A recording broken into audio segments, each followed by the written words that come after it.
ദൈവത്തിന് നന്ദി പറയാം. കർത്താവ് നമുക്ക് തരാൻ പോകുന്ന വലിയ കൃപകളെ നന്ദി പറയാം.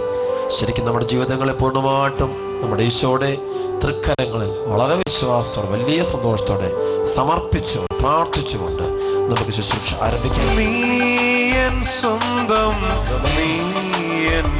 അഭിഷേകം വ്യാപിക്കട്ടെ. കൃപയ്ക്കുമേൽ കൃപ ചൊരിയണ ഈശോയെ. നന്ദി കർത്താവേ, നന്ദി ദൈവമേ, കൊടാനുകൂടി ആനന്ദം നീ എനിക്ക്. ചൂരൽ ചെടിയിൻ കീഴിലും നിൻ സാന്നിധ്യമറിയും നാഥന്. ഞങ്ങളുടെ ഓരോരുത്തരുടെയും ജീവിതത്തിൽ കുടുംബത്തിൽ ഇടപെടണമേ. പാപത്തിന്റെ ആധിപത്യത്തിൽ പുറത്തു കൊണ്ടുവരണമേ. കർത്താവേ, നിന്റെ കരം ഞങ്ങളുടെ മേൽ നീട്ടണമേ. അനുഗ്രഹിക്കണം ഈശോയെ, അനുഗ്രഹിക്കണമേ. ഹല്ലേലൂയ. യേശുവേ നന്ദി, യേശുവേ സ്തോത്രം. ആമേൻ. കർത്താവിൽ പ്രിയപ്പെട്ട ദൈവമക്കളെ, അവിടുത്തെ സന്നിധിയിൽ നമ്മുടെ ജീവിതങ്ങളെ പൂർണ്ണമായിട്ടും കാഴ്ചവെച്ചുകൊണ്ട് ദൈവമേ ഞങ്ങളെ ഒരുപാട് അനുഗ്രഹിക്കണമേ എന്ന് പ്രാർത്ഥിച്ചുകൊണ്ട് നമുക്ക് ഇന്നത്തെ വചന ശുശ്രൂഷയിൽ കടന്നു വരാം. കർത്താവിൻ്റെ തിരുവചനം നമുക്ക് കേട്ട് ഹൃദയമൊരുക്കി നമുക്ക് പ്രാർത്ഥിക്കാം. മത്തായിയുടെ സുവിശേഷം 24-ാം അധ്യായം 9 മുതലുള്ള തിരുവചനം. അവർ നിങ്ങളെ പീഡനത്തിന് ഏൽപ്പിച്ചു കൊടുക്കും, അവർ നിങ്ങളെ വധിക്കും, എൻ്റെ നാമം നിമിത്തം സർവ്വജനങ്ങളും നിങ്ങളെ ദ്വേഷിക്കും. അനേകർ വിശ്വാസം ഉപേക്ഷിക്കുകയും പരസ്പരം ഒറ്റിക്കൊടുക്കുകയും ദ്വേഷിക്കുകയും ചെയ്യും. നിരവധി വ്യാജ പ്രവാചകന്മാർ പ്രത്യക്ഷപ്പെട്ട് അനേകരെ വഴിതെറ്റിക്കും. അധർമ്മം വർദ്ധിക്കുന്നതിനാൽ പലരുടെയും സ്നേഹം തണുത്തുപോകും. എന്നാൽ അവസാനം വരെ സഹിച്ചു നിൽക്കുന്നവൻ രക്ഷിക്കപ്പെടും. പ്രിയപ്പെട്ട ദൈവമക്കളെ, ഇന്ന് നാം ധ്യാനിക്കുന്ന വചനം ഇതാണ്. സഹിച്ചു നിൽക്കുക എന്നുള്ള വചനം പഠിക്കാൻ പോവാം. ഈ ഒരു കാലഘട്ടം പല ജീവിതങ്ങളും പ്രാർത്ഥിക്കാൻ വരുമ്പോൾ അറിയാൻ പറ്റും, ഒരുപാട് സഹനങ്ങളോടെ പോവുകയാണ്. പ്രതികൂല സാഹചര്യങ്ങളോടെ പോവുക ദൈവമക്കള്. ആഗ്രഹങ്ങൾക്ക് നേരെ വിപരീതമായ സാഹചര്യങ്ങൾ, സ്വപ്നങ്ങൾക്ക് നേരെ വിപരീതമായ സാഹചര്യങ്ങൾ, രോഗങ്ങളാകാം, കെടുതികളാകാം, അപമാനങ്ങളാകാം, നിന്ദനങ്ങളാകാം, പരിഹാസങ്ങളാകാം, ഒറ്റപ്പെടുത്തലുകളാകാം, ഇതൊക്കെ ഇങ്ങനെ സംഭവിച്ചുകൊണ്ടിരിക്കുകയാണ്. ഈ സമയത്ത് പ്രത്യേകിച്ച് ക്രിസ്തു ശിഷ്യന്മാര് ഒരുപാട് പീഡിപ്പിക്കപ്പെടുന്ന സമയമാണ്. ലൗകികത തലയുയർത്തേൽക്കുമ്പോൾ ആത്മീയതയിലേക്ക് പോകുമ്പോൾ ഭയങ്കര ബുദ്ധിമുട്ട് അനുഭവപ്പെടുന്നു. ജോലി നഷ്ടപ്പെടും, ചിലപ്പോൾ വിവാഹ ബന്ധങ്ങൾ പോലും ചിലപ്പോൾ നഷ്ടപ്പെട്ടു പോയെന്ന് വരും. പ്രിയപ്പെട്ടവരെ നഷ്ടപ്പെടും. വചനത്തിന് സാക്ഷി വഹിച്ചതുകൊണ്ട് എല്ലാം നഷ്ടപ്പെടുന്നൊരവസ്ഥ, നേടാമായത് പലതും നഷ്ടപ്പെട്ടു പോകുന്നൊരവസ്ഥയുണ്ടാകുകയാണ്. കൂടെയുള്ളവരൊക്കെ ഭൗതികമായിട്ട് വളരുമ്പോൾ ഭൗതികതയിൽ അധപ്പതിക്കുക, കാരണം കർത്താവിൻ്റെ വചനമനുസരിച്ച് ജീവിച്ചുകൊണ്ട്. പക്ഷേ ഈ സമയത്ത് സുവിശേഷം പറയുന്ന ഈ വചനം നമ്മുടെ ഹൃദയത്തിൽ നമ്മൾ സൂക്ഷിക്കണം. അതായത് നമ്മൾ സഹിച്ച് അവസാനം വരെ സഹിച്ചു നിൽക്കണം. തെറ്റിദ്ധരിക്കപ്പെടുമ്പോഴും ഒറ്റപ്പെടുത്തപ്പെടുമ്പോഴും പരിഹസിക്കപ്പെടുമ്പോഴും എല്ലാവരും കുറ്റപ്പെടുത്തുമ്പോഴും നീ ശരിയല്ലെന്ന് പറയുമ്പോഴും സഹിച്ചു നിൽക്കാൻ തയ്യാറാകണം. എനിക്കറിയാം, ചില ജീവിതങ്ങൾ വലിയ വേദനയുടെ നടുവിലൂടെ പോകാറുണ്ട്. വലിയ വേദനയുടെ നടുവിലൂടെ, സഹനങ്ങൾ നടുവിലൂടെ പോകുന്നു, ഭയങ്കരമായ പീഡനങ്ങൾ നടുവിലൂടെ പോകുന്നു. പക്ഷെ സഹിച്ചു നിൽക്കുന്ന കാണാൻ പറ്റും. ഒരിക്കലൊരു ആ മകള് തൻ്റെ കുഞ്ഞുമായിട്ട് വരികയായിരുന്നു. ആ കുഞ്ഞിന് ജന്മനാ ചില അംഗവൈകല്യ കുറവുകളുണ്ട്. അപ്പോൾ അവൾ പറയുകയാണ്, അച്ഛാ, ഈ കുഞ്ഞ് ഉദരത്തിൽ കിടന്നപ്പോൾ ഡോക്ടർ പറഞ്ഞു ഈ കുഞ്ഞിന് ചില പ്രശ്നങ്ങളുണ്ടാകും, അവിടെ ഇതിനെ അബോർട്ട് ചെയ്ത് കളയും. ആ കൊച്ചു പറഞ്ഞു, ഇല്ല, ഒരു കാരണവശാലും ചെയ്യില്ല, കൊല്ലരുത് എന്നുള്ള ദൈവത്തിൻ്റെ കൽപ്പന ഞാൻ ലംഘിക്കില്ല എന്ന് ആ കൊച്ചു മുറുകെ പിടിച്ചു. അപ്പം ജനിച്ചു കഴിഞ്ഞപ്പോൾ ഈ കുഞ്ഞു രോഗാവസ്ഥ ജനിച്ചപ്പോഴത്തേക്കും കുടുംബക്കാരും ബന്ധുക്കളെല്ലാം വളരെ പരിഹസിക്കുന്നു, അവിശ്വാസികളെല്ലാം കുറ്റപ്പെടുത്തുന്നു, ഒരുപാട് പരദൂഷണങ്ങൾ പറയുമ്പോൾ ഈ കുഞ്ഞത് ചെയ്തില്ല. ഈ കുഞ്ഞ് ഇത് ദൈവഹിതമാണ്, ദൈവം തരുന്ന കുരിശ്, പിതാവായ ദൈവം തൻ്റെ സ്വപുത്രന് വലിയൊരു കുരിശ് വരം കൊടുത്തു ലോകരക്ഷയ്ക്ക് വേണ്ടി. അതേ മനോഭാവത്തോടെ ഈ കുഞ്ഞിനെ വാരിപ്പുണർന്നുകൊണ്ട് ഈ മകളും ജീവിക്കുക. ശരിക്കും സഹിച്ചു നിൽക്കുന്ന ജീവിതങ്ങൾ. പ്രിയപ്പെട്ട ഒരു ദൈവസന്നിധിയിൽ ഏറ്റവും വിലയുള്ളൊരു പുണ്യമാണ് സഹനം. നിശബ്ദമായ സഹനം, നിശബ്ദമായ സഹനം, പരാതി കൂടാതെയുള്ള സഹനം. പ്രാർത്ഥിച്ചുകൊണ്ടുള്ള സഹിക്കുന്ന ജീവിതം, അത് ദൈവസന്നിധിയിൽ വളരെ ശക്തിയുള്ള പുണ്യമാണത്. ലോകം എന്തു അത് പറഞ്ഞാലും അത് പിന്മാറാതെ നിൽക്കുക. അതാണ് വെളിപാട് പുസ്തകം 2:10 പറയും, അവസാനം വരെ സഹിച്ചു നിൽക്കുക, ജീവന്റെ കിരീടം നൽകുക. മരണം വരെ വിശ്വസ്തനായിരിക്കുക, ജീവന്റെ കിരീടം നേടുക. മരണം വരെ വിശ്വസ്തത പാലിക്കണമെങ്കിൽ സഹിക്കണം. വിശ്വാസത്തിന്റെ വഴിയിലൂടെ പോകുമ്പോൾ, വിശുദ്ധിയുടെ പാതയിലൂടെ പോകുമ്പോൾ, കർത്താവിൻ്റെ പ്രിയപ്പെട്ട ശിഷ്യത്വത്തിൽ ശിഷ്യനായിട്ട് ജീവിക്കുമ്പോൾ, മകളായിട്ട് ജീവിക്കുമ്പോൾ തീർച്ചയായിട്ടും സഫറിങ് അതിൻ്റെ ഭാഗമാണ്. പക്ഷേ നമ്മൾ ഈ സമയത്ത് എന്ത് ചെയ്യണം? നമ്മൾ മുന്നോട്ട് കാണണം. വരാൻ പോകുന്ന മഹത്വം മുന്നിൽ കാണണം. റോമലേഖനത്തിൽ പറയുന്നത് പോലെ നമുക്ക് ലഭിക്കാനിരിക്കുന്ന മഹത്വത്തോട് തുലനം ചെയ്യുമ്പോൾ ഇന്നത്തെ കഷ്ടതകളെല്ലാം നിസ്സാരങ്ങളാണ് മക്കളെ. പൗലോസ് പഠിപ്പിക്കുന്ന ഏറ്റവും വലിയ എല്ലാം നിസ്സാരമായിട്ട് കാണുക. സാമ്പത്തിക തകർച്ചകളെ നിസ്സാരമായിട്ട് കാണുക. മക്കളിൽ നിന്നുണ്ടാകുന്ന ആ പീഡനങ്ങൾ, തിരസ്കരണങ്ങളുടെ നടുവിൽ നിരാശയിലേക്ക് പോകാനും ജീവിതം തകർക്കാനല്ല പോകേണ്ടത്. അതൊക്കെ നിസ്സാരമായിട്ട് കാണുക, ഗൗരവം കൊടുക്കാതിരിക്കുക. ആവശ്യമില്ലാത്ത അപവാദങ്ങൾ അനുഭവിക്കേണ്ടി വരുമ്പോൾ നമ്മളെന്ന നിസ്സാരമായിട്ട് കാണുക. ചെയ്ത കുറ്റത്തിനാണ് നമ്മൾ അനുഭവപ്പെടുന്നത്. നമ്മൾ പിടിക്കപ്പെട്ടു, ചില പാപത്തിൽ പിടിക്കപ്പെട്ടു. അപ്പോൾ വലിയ സഹനം വരികയാണെങ്കിലും അതിന് പിന്നെ നമ്മുടെ വിശുദ്ധീകരണത്തിന് വേണ്ടി ദൈവം അനുവദിച്ചു തന്ന സഹനമാണെന്ന് കരുതിക്കൊണ്ട് പ്രാർത്ഥിക്കുക. ദൈവം അനുവദിച്ചു തന്ന സഹനമാണെന്ന് കരുതുക. ആ സഹനമുള്ളത് കൊണ്ട് ഞാൻ വിശുദ്ധീകരിക്കപ്പെടുന്നു. ചില അനർത്ഥങ്ങൾ കുടുംബത്തിലുണ്ടാകുമ്പോൾ അവിടെ സഹനം സാരമില്ല, വരാനിരിക്കുന്ന മഹത്വം, ക്രിസ്തുവിന് വേണ്ടി എടുക്കുന്ന ഓരോ സഹനങ്ങൾക്കും 100 മടങ്ങ് പ്രതിഫലം ദൈവം തരുമെന്നുള്ള ഉറച്ച വിശ്വാസം നമ്മുടെ ഹൃദയത്തിലുണ്ടായിരിക്കട്ടെ. റോമ 5:5 പറയുന്ന പോലെ പ്രത്യാശ നമ്മെ നിരാശരാക്കുന്നില്ല. എപ്പോഴും പ്രത്യാശ നിറഞ്ഞ മനോഭാവം നമ്മുടെ മനസ്സിൽ സൂക്ഷിക്കുക. മത്തായിയുടെ സുവിശേഷം 5-ാം അധ്യായത്തിൻ്റെ 10, 11, 12 അതായത് നീതിക്ക് വേണ്ടി പീഡനമേൽക്കുന്നവർ ഭാഗ്യവാന്മാർ, സ്വർഗരാജ്യം അവരുടേതാണ്. എന്നെ പ്രതി മനുഷ്യർ നിങ്ങളെ അവഹേളിക്കുകയും പീഡിപ്പിക്കുകയും എല്ലാവിധ തിന്മകളും നിങ്ങൾക്കെതിരെ വ്യാജമായി പറയുകയും ചെയ്യുമ്പോൾ നിങ്ങൾ ഭാഗ്യവാന്മാർ, നിങ്ങൾ ആനന്ദിച്ച് ആഹ്ലാദിക്കുവാൻ, സ്വർഗത്തിൽ നിങ്ങളുടെ പ്രതിഫലം വലുതായിരിക്കും. നിങ്ങൾക്ക് മുമ്പുണ്ടായിരുന്ന പ്രവാചകന്മാരെയും അവർ ഇപ്രകാരം പീഡിപ്പിച്ചിട്ടുണ്ട്. ഈശോ പറയുക, സഹനം വരുമ്പോൾ ഓർമ്മിക്കണം, ഇതെല്ലാവർക്കും ഉണ്ടാകുന്നതാണ്. ആത്മീയ ജീവിതത്തിൻ്റെ പാതയിലൂടെ പോകുമ്പോൾ, ക്രിസ്തുവിനെ അടുത്തനുഗമിക്കുമ്പോൾ, സുവിശേഷ അനുസൃത ജീവിതം നയിക്കുമ്പോൾ സഹനമെന്നത് അതിൻ്റെ ഭാഗമാണ്. അതൊരിക്കലും മാറ്റിവെക്കാനാവില്ല. അപമാനം എന്നത് മാറ്റിവെക്കാൻ പറ്റത്തില്ല.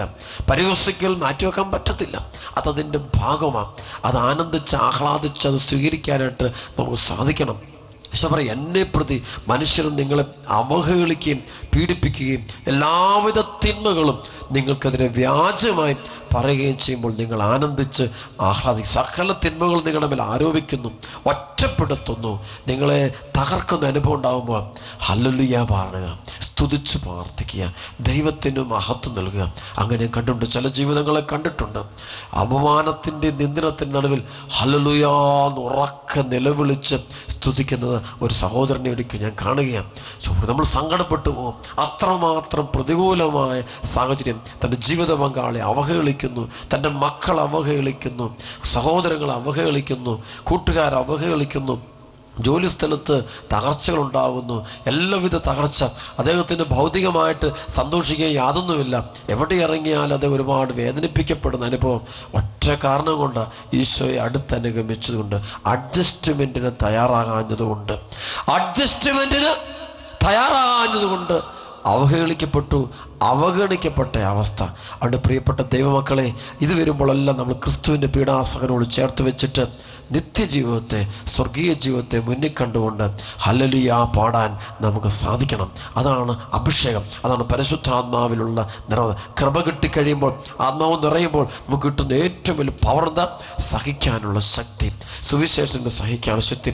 പൗലോസ് അപ്പോസ്തലന്റെ ജീവിതം പഠിക്കുമ്പോൾ നമുക്കറിയാം, തുടക്കം മുതൽ ഒടുക്കം വരെ ഒരുപാട് ശുശ്രൂഷകൾ ചെയ്യുമ്പോഴും ഒരുപാട് പീഡിപ്പിക്കപ്പെട്ട മനുഷ്യൻ, ഒരുപാട് തകർക്കപ്പെട്ട മനുഷ്യൻ, ഒരുപാട് ആളിനെ അവഹേളിച്ചു തെറ്റിദ്ധരിക്കപ്പെടുന്ന ഒരുപാട് സംഭവങ്ങളുണ്ട്.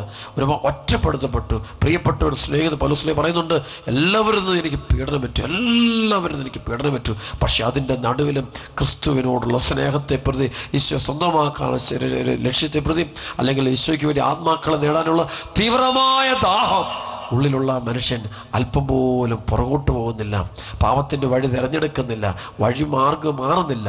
ആ മാർഗം എന്ത് മാർഗമായിട്ട് ക്രിസ്തുവിൻ്റെ മാർഗത്തിൽ തന്നെ വ്യാപരിക്കുന്നത് കാണാൻ പറ്റും പ്രതികൂല സാഹചര്യ നടുവിലൊക്കെ. അത് പ്രിയപ്പെട്ടവരെ, അവഹേളിക്കപ്പെടുമ്പോഴൊക്കെ നമ്മൾ ദൈവത്തെ സ്തുതിക്കണം. പൗലോസ് അപ്പോസ്തലൻ ദൈവത്തെ മഹത്വപ്പെടുത്താൻ സാധിക്കണം. ഫിലിപ്പിയർ 4:4 പറഞ്ഞതുപോലെ, നിങ്ങൾ സന്തോഷിക്കുവിൻ, കർത്താവായ യേശു ക്രിസ്തുവിൽ ഞാൻ നിങ്ങളോട് വീണ്ടും ആവശ്യപ്പെടുന്നു, നിങ്ങൾ സന്തോഷിക്കുകയും എന്ന് പറയുമ്പോൾ പൗലോസ്ലീഹ ഫിലിപ്പിയിലെ സഭാസമൂഹത്തിന് കൊടുക്കുന്നത് സഹനത്തിൻ്റെ നടുവിൽ നിങ്ങൾ ദൈവത്തിൽ സന്തോഷിക്കുക. കാരണം നമുക്ക് ലഭിക്കാൻ പോകുന്ന പ്രതിഫലം അത്ര ശ്രേഷ്ഠമായ പ്രതിഫലമാണ്. ഉത്തിതനായ കർത്താവിനോട് കൂടെയുള്ളൊരു ജീവിതമാണ്. അത് മുന്നിൽ കണ്ടുകൊണ്ട് സഹിക്കാനായിട്ട് നമുക്ക് സാധിക്കണം. അതാണ് സഹനത്തെ അത് വിശുദ്ധമായിട്ട് കാണുക, അല്ലാണ്ട് പരാജയമല്ല. ക്രിസ്തുവിനെ പ്രതി, സുവിശേഷത്തെ പ്രതി, സത്യത്തിന് സാക്ഷി നൽകുമ്പോൾ ഒരുവൻ പീഡിപ്പിക്കപ്പെടുമ്പോൾ അത് നമ്മുടെ ഭീരുത്വം കൊണ്ടല്ല, ഭീരുവായതുകൊണ്ടല്ല, യേശു ക്രിസ്തുവിനെ അനുഗമിക്കേണ്ടി വന്നതുകൊണ്ടാണ്. ക്രിസ്തുവിൻ്റെ പിന്നാലെ പോകുന്നു. അതുകൊണ്ട് ചില ആളുകൾ പറയാറുണ്ട്, അച്ഛോ ഞാനിന്ന് പുതിയൊരാളാണ്, ഞാൻ ക്രിസ്തുവിനെ അറിഞ്ഞു, ഞാൻ പരിശുദ്ധാത്മാവിൽ നിറഞ്ഞു, അല്ലായിരുന്നെങ്കിൽ ഞാനിന്ന് ഞാൻ ആളെ തകർത്തേനെ, നശിപ്പിച്ചേനെ, കൊന്നുകളഞ്ഞേനെ, ഉപദ്രവിച്ചനെ. പക്ഷെ ഞാൻ ചെയ്യില്ല, കാരണം ഞാൻ ക്രിസ്തുവിനെ അറിഞ്ഞു. ഇന്ന് ഞാൻ സഹിക്കുക, കാരണം യേശുവിനെ പ്രതി, സുവിശേഷത്തെ പ്രതി, ദൈവരാജ്യത്തെ പ്രതി ഞാൻ സഹിക്കുക. അപമാനങ്ങൾ ഏറ്റെടുക്കുക. മക്കൾ ഇന്ന് പീഡനമുണ്ടായി, മക്കൾ ഭയങ്കരമായിട്ട് പരിഹസിച്ചു, മക്കൾ വഴിവിട്ട ബന്ധങ്ങളിലേക്ക് പോയി, നാട്ടിൽ അപ്പനമ്മയ്ക്ക് നിൽക്കാൻ മേലാത്ത അവസ്ഥയെത്തി, അത്രമാത്രം നിന്ദിക്കപ്പെടുന്ന അവസ്ഥ, സാമ്പത്തിക തകർച്ച, രോഗങ്ങൾ വന്നൊരു സഹനങ്ങൾ, രോഗത്തിൻ്റെ ഭയങ്കരമായ സഹനങ്ങൾ, ഒരുപാട് നഷ്ടങ്ങൾ ഉണ്ടാകുന്നു. പ്രിയപ്പെട്ടവർ നഷ്ടം. ഈ നാളുകളിൽ പണമല്ല മനുഷ്യൻ നഷ്ടപ്പെടുന്നത്, ഈ നാളുകളിൽ മനുഷ്യൻ നഷ്ടപ്പെടുന്നത് വീടും പറമ്പുമല്ല, ഈ നാളുകളിൽ മനുഷ്യൻ നഷ്ടപ്പെടുന്നത് രക്തബന്ധങ്ങളെ നഷ്ടപ്പെടുന്നത്, ചോര നഷ്ടപ്പെടുക, കുടുംബത്തെ നഷ്ടപ്പെടുക, നല്ല അതാണ് ഏറ്റവും നിധിയായി നഷ്ടപ്പെടുക. മകനെ നഷ്ടപ്പെട്ട, മക്കളെ നഷ്ടപ്പെട്ട, ഭർത്താവിനെ നഷ്ടപ്പെടുന്ന, ഭാര്യയെ നഷ്ടപ്പെടുന്ന, അങ്ങനെയുള്ള ഒരുപാട് വേദനയുടെ അനുഭവമാണ് ഈ തലമുറ ഇപ്പോൾ ഏറ്റവും കൂടുതൽ അനുഭവിച്ചുകൊണ്ടിരിക്കുന്ന സംഭവം. അതാണ് ഈ സഹനം വരുമ്പോൾ നാം ദൈവത്തെ സ്തുതിക്കുക, ദൈവത്തെ മഹത്വപ്പെടുത്തുക, ദൈവത്തിന് നന്ദി പറയുക, യേശുവെ നന്ദി എന്ന് പറയാം, യേശുവെ സ്തുതി എന്ന് പറയാം. അപ്പോൾ അഭിഷേകം നമ്മിലേക്ക് വ്യാപിക്കുന്നത് കാണാൻ പറ്റും, സഹിച്ചു നിൽക്കാനുള്ള കൃപ ലഭിക്കുന്നത് കാണാൻ പറ്റും. ഹെബ്രായ ലേഖനത്തിൻ്റെ 12-ാം അധ്യായത്തിൻ്റെ 1 മുതൽ 3 വരെയുള്ള വചനം നമുക്കറിയാവുന്ന, നമുക്ക് ചുറ്റും സാക്ഷികളുടെ വലിയ സമൂഹമുള്ളതിനാൽ നമ്മെ അലട്ടുന്ന പാപവും ഭാരവും നമുക്ക് നീക്കിക്കളയാം. നമുക്കായി നിശ്ചയിച്ചിരിക്കുന്ന ഈ ഓട്ടപ്പന്തയം സ്ഥിരോത്സാഹത്തോടെ നമുക്ക് ഓടിത്തീർക്കാം. നമ്മുടെ വിശ്വാസത്തിൻ്റെ നാഥനും അതിനെ പൂർണ്ണതയിൽ എത്തിക്കുന്നവനുമായ യേശുവിനെ മുന്നിൽ കണ്ടുകൊണ്ട് വേണം നാം ഓടാൻ. അവൻ തനിക്കുണ്ടായിരുന്ന സന്തോഷം ഉപേക്ഷിച്ച് അവമാനം വകവയ്ക്കാതെ കുരിശ് ക്ഷമയോടെ സ്വീകരിച്ചു. ദൈവസിംഹാസനത്തിൻ്റെ വലത്തുഭാഗത്ത് അവൻ അവരോധിക്കപ്പെടുകയും ചെയ്തു. ആകയാൽ മനോധൈര്യം അസ്തമിച്ച് നിങ്ങൾ തളർന്നു പോകാതിരിക്കാൻ വേണ്ടി അവൻ തന്നെ എതിർത്ത പാപികളിൽ നിന്ന് എത്രമാത്രം സഹിച്ചെന്ന് ചിന്തിക്കുവാൻ. അതെ, ക്രിസ്തു എത്രമാത്രം സഹിച്ചു നമുക്ക് വേണ്ടി, എനിക്ക് വേണ്ടി, നിനക്ക് വേണ്ടി ഈശോനാഥൻ എത്രമാത്രം സഹിച്ചു ചിന്തിക്കുക. എന്നെ രക്ഷിക്കാൻ വേണ്ടി, എനിക്ക് സ്വർഗം തരാൻ വേണ്ടി, എൻ്റെ പാപത്തിന് പരിഹാരം ചെയ്യാൻ വേണ്ടി, എന്നെ വിശുദ്ധനാക്കാൻ വേണ്ടി, എന്നെ അവിടുത്തെ പ്രിയപ്പെട്ട മകനാക്കാൻ വേണ്ടി, സ്വർഗത്തിൻ്റെ അംഗമാക്കാൻ വേണ്ടി ഈശോ ചെയ്തതെന്താണ്?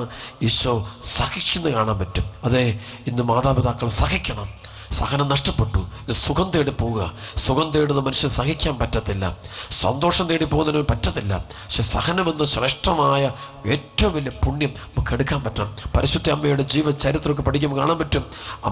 അമ്മയ്ക്ക് ദൈവവിളി കിട്ടുന്ന ആ നിമിഷം മുതൽ കാൽവരിക്കുന്നിൽ കുരിശിൻ്റെ ചുവട്ട് നിൽക്കുന്ന നിമിഷം വരെ അതിനുശേഷവും നമുക്കറിയാം സഹനത്തിൻ്റെ മുദ്രയാണ്. സഹിക്കുന്നൊരമ്മ, പ്രാർത്ഥിക്കുന്നൊരമ്മ, എല്ലാം ത്യജിക്കുന്നൊരമ്മ, ദൈവത്തെ മഹത്വപ്പെടുന്നവ, സ്തോത്രഗീതം ആലപിക്കുന്നു. അമ്മ സ്തുതിക്കുന്നത് എപ്പോഴാണ്? സഹനത്തിൻ്റെ നടുവിന്നുണ്ട്. ശരിക്കും ലൂക്കാ സുവിശേഷം 1-ാം അധ്യായത്തിൻ്റെ 46 മുതൽ 56 വരെയുള്ള വചനത്തിൽ പറയുന്ന മറിയത്തിൻ്റെ സ്തോത്രഗീതം എപ്പോഴാണ് നമ്മൾ സ്തുതിക്കുന്നത്? ശരിക്കും സഫറിങ്ങിൻ്റെ, സഹനത്തിൻ്റെ നടുവിൽ നിന്നുകൊണ്ടാണ് ദൈവത്തെ സ്തുതിക്കുന്നത്. ആ വലിയ സംഭവം നമ്മുടെ ഹൃദയത്തിൽ നമ്മൾ സൂക്ഷിക്കണം. സഹനത്തിൻ്റെ നിമിഷങ്ങളിൽ ദൈവമേ ഹല്ലേലൂയ പറയുക. കാരണം ഇതിനൊന്നും വലിയ ഗൗരവത്വം കൊടുക്കണ്ട. ലോകത്തിലുണ്ടാകുന്ന അപമാനങ്ങൾക്കോ സൽപ്പേരുകൾക്കോ ദുഷ്പേരിനൊന്നും വലിയ വില കൊടുക്കണ്ട. ആരെങ്കിലും എന്തെങ്കിലും പറഞ്ഞു കൊള്ളട്ടെ, എന്ത് ഭാഷയിൽ സംസാരിക്കട്ടെ, അവഗണിക്കട്ടെ, ഇറക്കി വിടട്ടെ, ഒറ്റപ്പെടുത്തട്ടെ, അവിടെയൊക്കെ പറയണം, ആരൊക്കെ എന്നെ ഒറ്റപ്പെടുത്തിയാലും എൻ്റെ ഈശോ എൻ്റെ കൂടെയുണ്ട്, എൻ്റെ ദൈവം എൻ്റെ കൂടെയുണ്ട്, ഞാൻ സഹിച്ചു നിൽക്കും. അല്ലാണ്ട് പാപികളുടെ കൂട്ടത്തിലോട്ട് പോയിട്ട് പാപം ചെയ്യാനായിട്ട് പോകരുത്. പ്രലോഭകന്റെ പിന്നാലെ പോയി നശിച്ചു പോകരുത്. അങ്ങനെ ആത്മനാശത്തിൻ്റെ വഴിയിലൂടെ പോകരുത്. ഈ തലമുറയിൽ അത് സംഭവിക്കട്ടെ. നമ്മുടെ ജീവിതം പൂർണ്ണമായിട്ടും കർത്താവിന് കാഴ്ചവെച്ചുകൊണ്ട് വിശുദ്ധമായ ജീവിതം, അനുഗ്രഹത്തിൻ്റെ ജീവിതം നയിക്കാൻ നമുക്കിടയാകട്ടെ എന്ന് നമുക്ക് ശരിക്കും പ്രാർത്ഥിക്കാം. മത്തായിയുടെ സുവിശേഷത്തിൽ വീണ്ടും നമുക്കറിയാം, 24-ാം അധ്യായത്തിൻ്റെ 9 മുതൽ 13 വരെയുള്ള വചനം വായിച്ചുകൊണ്ടപ്പോൾ നമുക്കറിയാം, അവസാനം വരെ സഹിച്ചു നിൽക്കുന്നവൻ രക്ഷപ്പെടുന്നത്. അത് കർഷകനെ കണ്ടുമുട്ടുന്നത്, യേശുവിനെ സ്വന്തമാക്കുന്നത് സഹിച്ചു നിൽക്കുന്ന ജീവിതങ്ങൾ മാത്രമാണെന്ന് പരിശുദ്ധാത്മാവ് നമ്മെ പഠിപ്പിക്കുന്നുണ്ട്. സഹിച്ചു നിൽക്കുന്ന ജീവിതങ്ങളാണ് ദൈവത്തെ അതിൻ്റെ പൂർണ്ണതയിൽ അനുഭവിക്കും. വീണ്ടും ലൂക്കാ സുവിശേഷത്തിൽ 21-ാം അധ്യായത്തിൽ 17 തൊട്ട് 19 വരെയുള്ള വചനങ്ങളിൽ, ലൂക്കാ സുവിശേഷം 21-ന്റെ 17 തൊട്ട് 21 വരെയുള്ള വചനങ്ങൾ, 17 മുതൽ 19 വരെയുള്ള വചനത്തിൽ നമുക്ക് കാണാൻ പറ്റും, എൻ്റെ നാമം നിമിത്തം നിങ്ങൾ എല്ലാവരും ദ്വേഷിക്കും, എങ്കിലും നിങ്ങളുടെ ഒരു തലമുടിയുടെ പോലും നശിച്ചു പോവുകയില്ല. പീഡനത്തിലും ഉറച്ചു നിൽക്കുന്നതിലൂടെ നിങ്ങളുടെ ജീവനെ നിങ്ങൾ നേടും. പീഡനത്തിലും ഉറച്ചു നിൽക്കുക. അനേകം രക്തസാക്ഷികളുടെ ജീവചരിത്രം പഠിച്ചു. പീഡനത്തിലും അവർ വിശ്വാസത്തിൽ നിന്ന് വ്യതിചലിക്കാതെ, ക്രിസ്തുവിനോടുള്ള ബന്ധത്തിൽ നിന്ന് വ്യതിചലിക്കാതെ, സഹോദര സ്നേഹത്തിൽ നിന്ന് വ്യതിചലിക്കാതെ, വിശുദ്ധമായ ജീവിതത്തിൽ നിന്ന് വ്യതിചലിക്കാതെ, ആത്മീയ ജീവിതത്തിൽ നിന്ന് മാറാതെ പിടിച്ചു നിൽക്കുന്നത് കാണാൻ പറ്റും. ചിലപ്പോൾ നമ്മൾ ക്രിസ്തുവിൻ്റെ വഴിയെ പോയപ്പോൾ ദാരിദ്ര്യം ഉണ്ടാകാം, കടബാധ്യത ഉണ്ടാകാം, രോഗങ്ങളുണ്ടാകാം, കെടുതികളുണ്ടാകാം, ഒരുപാട് പ്രലോഭനങ്ങൾ വരാം. ഒക്കെ വരുമ്പോൾ അതിൻ്റെ നടുവിൽ നിന്നുകൊണ്ട് ഹല്ലേലൂയ, ദൈവമേ സ്തുതി, യേശുവേ നന്ദി എന്ന് പറയാൻ പഠിക്കണം. എൻ്റെ ജീവിതത്തിൽ എന്നോട് ആത്മീയ ജീവിതത്തിൻ്റെ വഴികളിലൂടെ പോരുമ്പോൾ ആദ്യ നാളുകളിൽ തന്നെ അനേകം ആത്മീയ ഗുരുക്കന്മാർ നൽകിയ ഏറ്റവും വലിയ ഉപദേശങ്ങളൊന്ന് സഹിച്ചു നിൽക്കണം. അവിടെ പ്രിയപ്പെട്ട ദൈവമക്കളെ, ഈ സമയത്ത് മനസ്സ് തുറന്ന് നമുക്ക് ദൈവത്തെ വിളിക്കാം. തമ്പുരാനെ, സഹനത്തിൻ്റെ നാളുകളിലൂടെ ഞങ്ങൾ പോകുന്നത്, ഞങ്ങൾക്ക് ചുറ്റും ഒരുപാട് പ്രളയങ്ങൾ നടക്കുക, ഒരുപാട് കൊടുങ്കാറ്റ് നടക്കുക, ഒരുപാട് പ്രലോഭനം വരിക, പല വിധത്തിൽ സാത്താൻ്റെ ശക്തി ഞങ്ങളെ ആക്രമിച്ചുകൊണ്ടിരിക്കുക. ഈ സമയത്ത് അങ്ങയുടെ സന്നിധിയിൽ നിന്ന് അടിപതറാതെ അവിടെ നിൽക്കാനുള്ള കൃപ തരണമേ. അവസാനം വരെ, അല്ലെങ്കിൽ കുറച്ച് നാളുകളിൽ അവസാനം വരെ കർത്താവേ നിന്നോടുള്ള ബന്ധത്തിൽ ഉറച്ചു നിൽക്കാനുള്ള അഭിഷേകം തരണമേ എന്ന് നമുക്ക് ദൈവത്തോട് മനസ്സ് തുറന്ന് പ്രാർത്ഥിക്കണം. ഹെബ്രായ ലേഖനത്തിൽ 4-ാം അധ്യായത്തിൽ 3-ാം അധ്യായത്തിൽ ഹെബ്രായ ലേഖനത്തിൽ 3-ാം അധ്യായത്തിൻ്റെ 12-ാമത്തെ വചനം പറയുന്നു, എൻ്റെ സഹോദരരെ, ജീവിക്കുന്ന ദൈവത്തിൽ നിന്ന് നിങ്ങളിൽ ആരും വിശ്വാസരഹിതമായ ദുഷ്ടഹൃദയം മൂലം അകന്നു പോകാതിരിക്കാൻ ശ്രദ്ധിക്കുവിൻ. ഇന്നെന്ന് വിളിക്കപ്പെടുന്ന ദിവസങ്ങൾ ഉള്ള കാലത്തോളം എല്ലാ ദിവസവും നിങ്ങൾ പരസ്പരം ഉപദേശിക്കുവിൻ. വീണ്ടും പറയുന്നു ഹെബ്രായർ 3:14, എന്തെന്നാൽ നമ്മുടെ ആദ്യ വിശ്വാസത്തെ അവസാനം വരെ മുറുകെ പിടിക്കുമെങ്കിൽ മാത്രമേ നാം ക്രിസ്തുവിൽ പങ്കുകാരാകുകയുള്ളൂ. വിശ്വാസത്തെ മുറുകെ പിടിക്കുക. വിശ്വാസത്തെ ഒരുപക്ഷെ മുറുകെ പിടിക്കുമ്പോൾ ഒരുപാട് നഷ്ടങ്ങളുണ്ടാകുന്നു, ഒരുപാട് നഷ്ടങ്ങളുണ്ടാകും. പലരെയും നഷ്ടപ്പെട്ടെന്ന് വരും, പല സുഖങ്ങൾ നഷ്ടപ്പെട്ടെന്ന് വരും. അതാണ് വില കൊടുക്കുക എന്ന് പറഞ്ഞത്. ക്രിസ്തു ശിഷ്യത്വത്തിന് വില കൊടുക്കുന്ന ജീവിതങ്ങൾ, അങ്ങനെ വില കൊടുക്കാനുള്ള വലിയ കൃപ ലഭിക്കട്ടെ. പരിശുദ്ധാത്മാവേ, ഞങ്ങൾ നിറയണമേ. ഈശോയ്ക്ക് വേണ്ടി ജീവിക്കാൻ, സുവിശേഷം ജീവിക്കാൻ ഞങ്ങളെ ശക്തി തരണമേ എന്ന് തീവ്രമായിട്ട് ഇത് നമുക്ക് പ്രാർത്ഥിക്കാം. മുഴുവൻ സഹനങ്ങളെയും മുഴുവൻ വേദനകളെയും നമുക്ക് കർത്താവിൻ്റെ സന്നിധിയിൽ സമർപ്പിച്ച് പ്രാർത്ഥിക്കാം.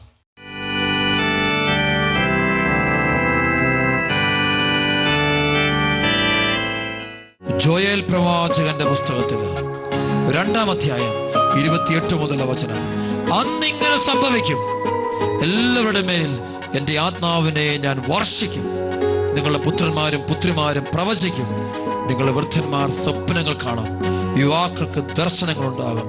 ആ നാളുകളിൽ എൻ്റെ ദാസന്മാരുടെയും ദാസിമാരുടെയും മേൽ എൻ്റെ ആത്മാവിനെ ഞാൻ വർഷിക്കും. ഈ സമയത്ത് ഈ ആരാധനയിൽ പങ്കെടുത്തുകൊണ്ടിരിക്കുന്ന മുഴുവൻ മക്കളിലേക്കും കുടുംബങ്ങളിലേക്കും പരിശുദ്ധാത്മാവിന്റെ പെരുമഴ പെയ്തിറങ്ങട്ടെ. ആത്മാവിന്റെ ശക്തി വ്യാപരിക്കട്ടെ. കർത്താവിന്റെ കരം പ്രകടമാകട്ടെ. വലിയ വിടുതലുണ്ടാകട്ടെ. അഭിഷേകത്തിന് മേൽ അഭിഷേകം നിറയട്ടെ. ഒന്ന് ചേർന്ന് നമുക്ക് ആരാധിക്കാം, സ്തുതിക്കാം. നിൻ കരത്തിൻ അഭിഷേകം ആശ്ലേഷം പകരുന്നു ബലമെന്നിൽ. പരിശുദ്ധാത്മ ശക്തിയാൽ നിൻ കരത്തിൻ ആശ്ലേഷം പകരുന്നു ബലമെന്നിൽ. ആത്മാവിന്റെ ശക്തി നമ്മളിലേക്ക് നിറയപ്പെട്ട് കഴിയുമ്പോൾ ആരാധ്യൻ ഉണരുന്നു. യേശുപരാ വണങ്ങുന്നു ഞാൻ പ്രിയനെ. ആരാധിച്ച് പ്രാർത്ഥിക്കട്ടെ. തേജസ്സേഴും കണ്ണുനീരോടെ പ്രാർത്ഥിക്കട്ടെ. മുഖമൻ ഹൃദയത്തിനാനന്ദമേ. അഭിഷേകം നിറയട്ടെ എല്ലാ മക്കളേക്കും. ആരാധ്യൻ സ്വർഗീയമായ അഭിഷേകം, പരിശുദ്ധാത്മ ശക്തി വണങ്ങുന്നു ഞാൻ പ്രിയനെ.